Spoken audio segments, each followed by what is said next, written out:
anyị enweboghọ any real Igbo political agenda. Mbọsọ ọbụla enwere a ga-akpọ a discourse wee si na ya ọ bụghị a group of people na mecha meeting apụta na-achọzie ka abịa follow. Meanwhile, at the end of the day, when you distill it to its essence, all their own good ka ha na-achọ. This 2027 election na-achọ ịbịa unless na ị chọrọ ịtụrụ onwe gị asị ọ dị hard Tinubu illusion and the party here win go 3 elections on the bounce. Are you of the opinion that that cube and Igbo cube? 100%. In fact, I will point to you that no agree you don't see plan or that thing. Even Jones Ogwe alone. Ndị ori a na-ezucha ori na bank where the biggest share nye onye na-esoro. I don't think any building should be Agụ Ironsi's name. I'd rather give me Ukpabi Asika. I'd rather you give me Michael Okpara. When you check his economic programs, the things he did, and you ask yourself, why were we inundated with this Ojukwu rubbish? When you had men like that, you should have copied. The night of that coup, Ojukwu did not participate, but he was one of the biggest beneficiaries of 1966 coup. Yes, he was in Kano. He did not take his boys to Kaduna to confront Nzogwu. And Agụ Ironsi brought you back after the coup and made you Millard, military administrator of the then Eastern region. If people in Imo State knew that people had gone back to school in Enugu after 2 weeks, they wouldn't have died in that war. It was unnecessary. After you fled, why didn't they kill everybody? He surrendered and the war stopped, which means he could have surrendered in 1967, as Emmanuel Ifeajuna suggested. Ka ngwakwa ga ọ bụ na ndị Igbo ayọghọ family Emmanuel Ifeajuna nwekwa ebe anyị na-eje. That war, ihe o mebiri bụ aja. Egochazie bịa gwazie nke kịta. Ifugo ihe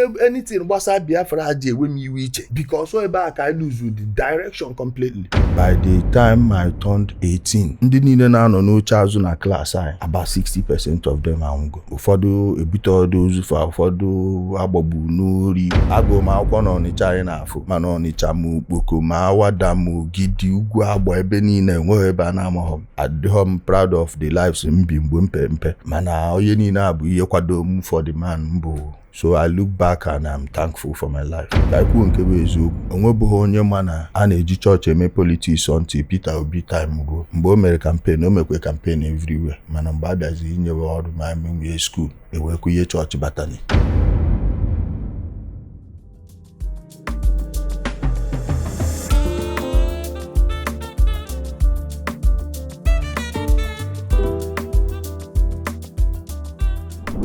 Bam. Bam.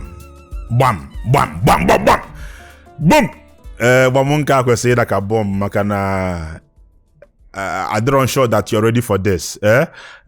Afambo Chijoke Igwendu Odogwu ya mbaba ozugbo onye aba ụmụ ebe anyị nọ tata ụmụ ka isi eme ya n'oge gbam anyị na-ewetara unu ndị ọ dị ka ọ dị anyị the big talkers ife gbasara Igbo ife bụ na eme Igbo wee dị mma ọ bụ na ị nwere obi etekwa na arụ if you no get my common body tata anyị nwere a young man that has ọ gaga ebe asịsị aga na okwugo ife asịsị ekwu na he has even entered for it ọ baga ime for it tata anyị nwere somebody that has a lot to say, somebody but know if you are supposed to know this person.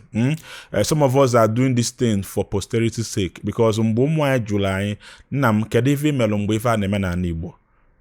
This is somebody that has looked evil in the eye and said that evil is evil. A lot of you may not like his approach. Man, Andy was no akonyo wetel. Eweli away so be tata I am somebody that if I say no me omega tiyejara, he has first-hand experiences of what transpired in Ali Igbo for the past 5 years because over the idea for himself, risking his life and health. That kind of batano, the big masquerade. Ijele speaks, the king of the game. Ijele, no nabam. I must commend what you have done. I must commend what you're doing. Is a good cause. And then just like in Bam, if Obona game mekani Igbo demma, we have to support it. If Obona game mekani Igbo gani ihu. We've done this thing for long the same way, and the only kuloku say na when you are doing something the same way over time and expect a different result, talk about the definition of insanity. We in Ali Igbo we've been insane for long, and it's time to regain our sanity. And that is why I do you know kaye malo. Mona fulu yegu kaimalo. Let's hear from you. Ijele no nabam. a ga-ebidogodi ka anyị malụ onye bụ ijele so that ka people yala ichekwa na isi n'elu wee daa maọbụ ndị na-asị na onye nwa bụ Fulani na mmụọ ya na Naija wee bịa dago ka anyị malụ onye bụ ijele kọwala anyị kedu onye bụ ijele speaks. nwanne afọ m bụ Chukwuka Chizọrọmọfọ Egbu. abụ m onye Umuduru Amandụma Isu Local Government Area n'Imo Steeti. amụ m na Menas Hospital azụ ebe so maka ndị na-akọ na ejikwa wee mee nke na Menas ebe a Dr. Tim Menaka ya ma family ikpọ afa my father Harrison of Egbu ọrụ na NEPA ọrụ na many branches ma nke Ogidio ma nke Okpoko the Travelers Destiny mana ebe ọ kacha n'ọfụma bụ Fege and 22 Ridge Road GRA. so a na-ekwu okwu ana Igbo eso m na ndị like wụrụ ọkpa na ana Igbo amụọ musie gị ike na ana Igbo iburu onye Igbo bụrụ ezigbo onye Igbo. Yes. enweghị ebe Fulani isi isighọm Sokoto nke esi Zafara ihe niile agba akụkọ ịmago mgbe nwoke nụkọtara ọgụ ya bụ aja ma na ike agwụ ịghọtago ume eji amụ nwa agbadago ọya bụ ihe a na-akọzi ọnụ and ịba mgbe ọbụla mụ na mmadụ megide ya ọ bawazie n'ike ọnụ amago m na ịsọrọ ịba gị jos ji nwayọọ gbirie nwe aka a na-eso. abụ m ezigbo onye Igbo nwa afọ Igbo. agụ m akwụkwọ na Ọnịcha anyị na-afụ ije na ama na Ọnịcha ma Okpoko ma Awada ma Ogidi ugwu Agba ebe niile enweghị ebe a na-amaghọ m amabu m ama before ihe social media. like I'm proud of the lives live mgbe mpe mana onye niile a bụ ihe kwado m for the man bụ today. So I look back and I'm thankful for my life. I'm thankful for things I've achieved. Etu a na enweghị yọchi m na-enwebe ụmụ nwoke ọmụmụ nwanyị ihe niile adị m contented. onwe m ju m afọ anọcha m ebe m fili na m ga-arụ banyị mana adị m akwa ya akwa mụ ada force dị anything nke cha. so ihe niile a na-akọ mụ bụ ezigbo nwa afọ Igbo. daalụ nye anyị details ebe ị gasị ma primary school secondary school ọ ga-abụ some of your classes foge ha sị onye class anyị obodo ga university gwa anyị Okpoko tere then nke secondary school ka m gụkọta school nwanne efe gbakwa secondary school onye gụrụ aka gada side nke higher institution sọsọ Prọfesọ Chukwu nọ n'Enugu no Chukwu nke Esut na so mana story a dị too deep ịghọtago. so mana ndụ m niile na ana Igbo anọ abụ Enugu Ọnịcha Imo steeti isef bụkwa na village. mana ị na-ekwu ebe my life dị mostly Anambra. Yes. and even n'obodo oyibo sef mmadụ fọm na meeting ndị Igbo steeti na-ajụ m ka na-ada ebe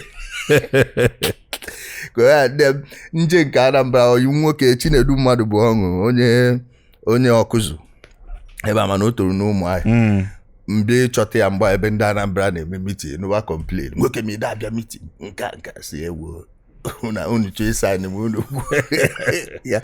so onye ndụ m niile bụ just ebe niile afọ mkpọrọ gị then bidozi ije Lagos all those things before mmadụ gbawazie mbọ n'obodo oyibo adọda. How was it growing up in Okpoko and Onitsha? How did that contribute to your life?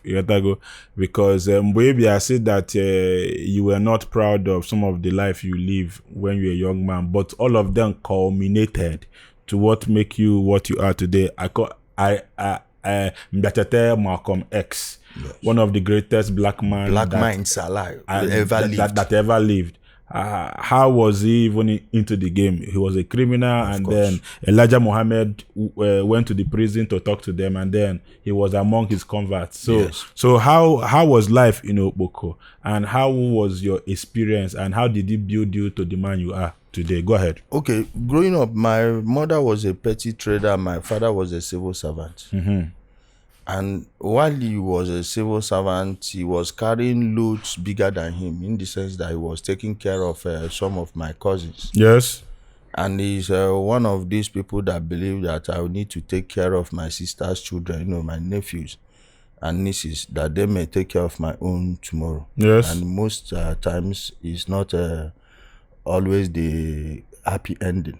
Yes. of a story. So while growing up, we didn't have it all, but we were not the worst, because I could look around. I know my mates, my friends we were growing up with, and then, you know, being a federal civil servant, there were things that we were getting from the government, and those are things we are fighting for. Can the man we can we makamba ebia ayade tufu ego n'ụlọ ọgwụ.